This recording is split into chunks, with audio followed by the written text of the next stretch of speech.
Hi hello வணக்கம். நாங்கள் வந்து கன்னியாகுமரி போயிருந்தோம். அங்கேருந்து என்னென்ன வாங்கிட்டு வந்திருக்கோன்றதை அன்பாக்ஸ் பண்ணி காட்டிகிட்டு இருக்கேன். இப்போ வந்து நேந்திர சிப்ஸ் வாங்கினோம். அங்கே நேந்திர சிப்ஸ் நிறையா விற்றாங்களோ அதனால் வாங்கிட்டு வந்தோம்.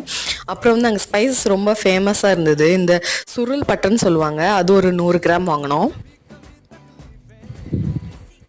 அப்புறம் வந்து மிளகு, இந்த மிளகு வந்து 1 கிலோ 800 ருபீஸ் சொன்னாங்க. நாங்கள் ½ கேஜி 400க்கு வாங்கிட்டு வந்தோம். அப்புறம் வந்து இந்த ஹோல் ஸ்பைஸ் விற்றாங்க. இதை வந்து நம்ம அப்படியே வாங்கி பவுடர் பண்ணி வச்சுக்கலாம். நம்ம பிரியாணி, சிக்கன், மட்டன் அந்த மாதிரி கிரேவிஸ்க்கெலாம் யூஸ் பண்ணிக்கலாம். 50 ருபீஸ்ன்னு விற்றாங்க. நான் வாங்கிட்டு வந்தேன்.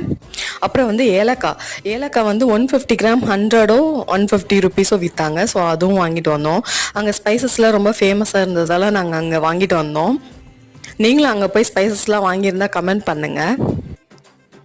அப்புறம் வந்து அது கேரளா பார்டர்ன்றதால அங்கே கேரளா சரி சூப்பராக இருந்தது. அதுவும் வாங்கிட்டு ஃப்ரிட்ஜ் மேக்னட்டும் வாங்கிட்டு வந்துட்டோம். பாய்.